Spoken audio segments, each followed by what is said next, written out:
किसी दूसरों के अंदर है, तो खोट अपने अंदर ढूंढो। कहते हैं जब अपना घर साफ होगा तो बाहर के घर भी साफ ही दिखेंगे। जब अपना घर गंदा है तो गंदगी में हम इतने लिप्त हैं कि हमें चारों तरफ गंदगी ही दिखेगी। इसीलिए कहते हैं अपना आपा साफ करो, अपने अंदर की सफाई करो। साईं बुल्ले शाह कहते हैं कि ज्यादा पर्दा मंदिर मस्जिद कभी अपने अंदर बड़ा नहीं, ऐसे रोज बुराइयों से लड़ता जो घर बैठा उसे कभी देखा नहीं। कहते हैं साईं बुल्ले शाह इनायत शाह के गुरु हुए हैं। कहते हैं संत चाहे किसी भी धर्म में हो, ये मुस्लिम धर्म के संत हैं, तो संतों के लिए कोई नहीं है। संत किसी भी रूप में किसी भी धर्म में, क्योंकि ये परमात्मा की वो असीम कृपा और असीम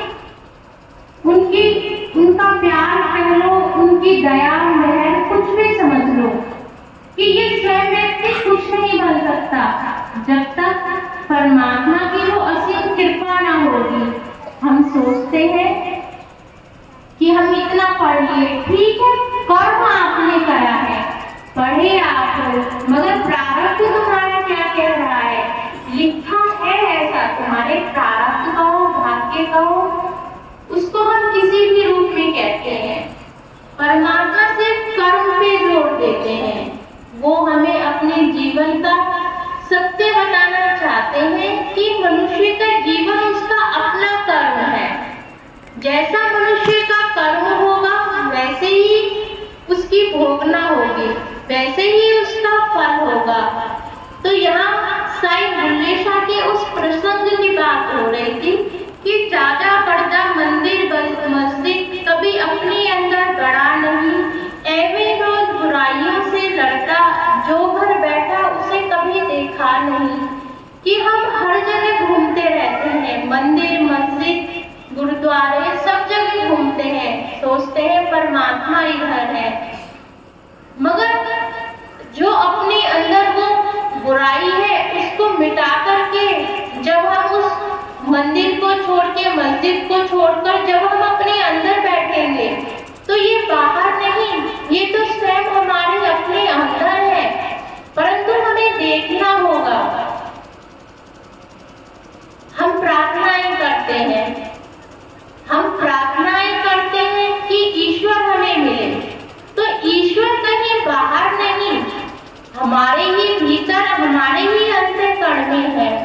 परंतु उन्हें हमें देखना होगा, पहचानना होगा कि वो कहाँ है, कितनी ही दूर है। जितनी ये आंखें खुली और जितनी ये आंखें बंद हुई, जितनी ये सांस ऊपर गई और जितनी ये सांस नीचे गई, उतनी ही दूरी है परमात्मा में और हमारे बीच में।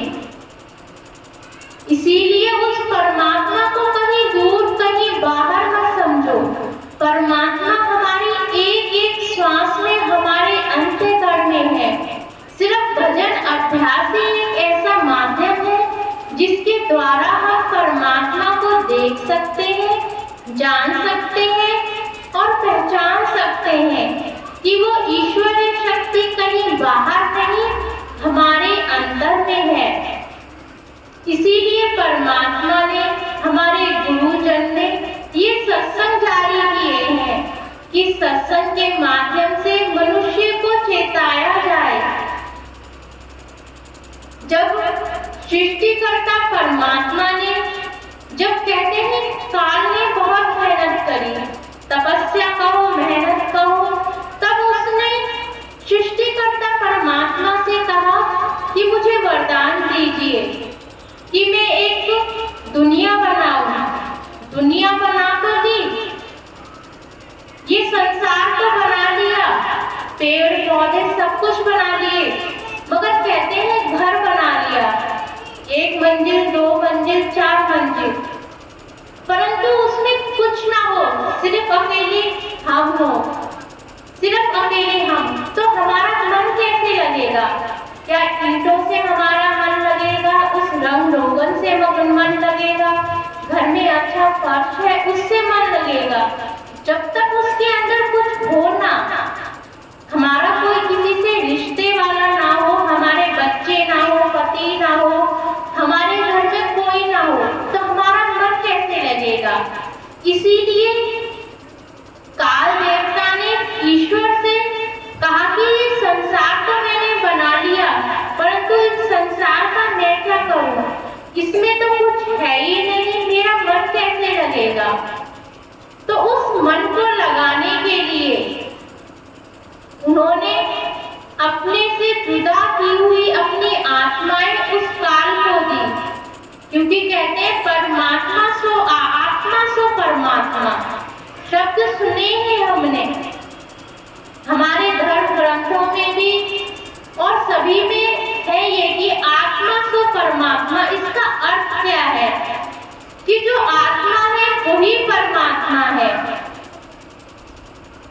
तो जब परमात्मा ने अपने अंश को जुदा किया, अपनी आत्माओं को काल को दिया कि जाओ एक दुनिया बनी है उसमें तुम्हें रहना है, तब वो काल उन आत्माओं को लेकर के नीचे इस संसार में बसाने के लिए आया।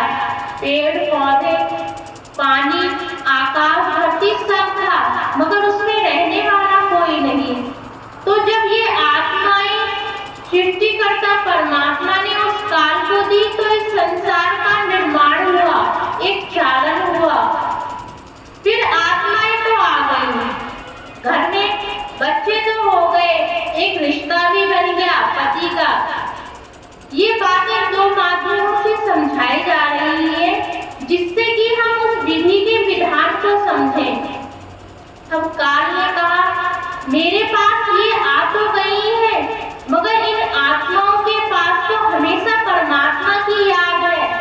अब जिसकी भी हमें याद आती है तो हमें उसके पास जाने का मन करता है। तो जब ये आत्माएं आ गई, इसके हृदय में तो बस सिर्फ परमात्मा की याद थी। फिर उसने कहा कि मेरे संसार में कर्म विधान होना चाहिए। कर्म विधान कौन सा कि ये आत्माएं आ तो गई है, मगर अपने कर्म विधान के अनुसार परमात्मा तुम्हारे पास जाएंगी। उन्होंने कहा ठीक है, तो वो ये इस संसार का कर्म विधान भी बना कि इंसान जैसा करेगा वैसा ही उसको फल भोगने को मिलेगा। अब परमात्मा से जुदा हुई आत्माओं को परमात्मा की याद थी, जिसको भी परमात्मा की याद होगी, जो भी ये सोचेगा कि सभी में परमात्मा विराजमान है, जैसा मैं हूँ वैसा ही ये है, तो उसका कर्म कैसा होगा, अच्छा ही होगा। फिर आत्माएं आ गई, तो उसके अंदर उन्होंने कहा मुझे 5 इंद्रियां भी चाहिए। तो ये 5 इंद्रियां आई। सबसे पहला वो मन आया, मन आत्माओं के अंदर आ गया। जब मन आ गया तो मन के आते ही आत्माओं के अंदर वो इच्छाएं उत्पन्न होने लग गई। तो इच्छाएं उत्पन्न होने लग गई, अच्छा बुरा। अब उसे परमात्मा की याद कम आने लगी, क्योंकि मन आ गया तो मन के अंदर सुंदरता आ गई। इस धरती के नए नए रूप, संचार, सब कुछ अच्छा लगने लगा। तो फिर वो भूलने लगा कि मैं यहाँ पर किस लिए आया हूँ। हम तो आप बिल्कुल ही भूल चुके हैं। ये शुरुआत की कहानी है आत्मा परमात्मा से जुदा होने की। फिर आ गई तो इधर पर काल ने क्या सोचा, अब मन भी आ गया, वो 5 इंद्रियां भी आ गई, जिससे मनुष्य उसमें आकर्षित हो।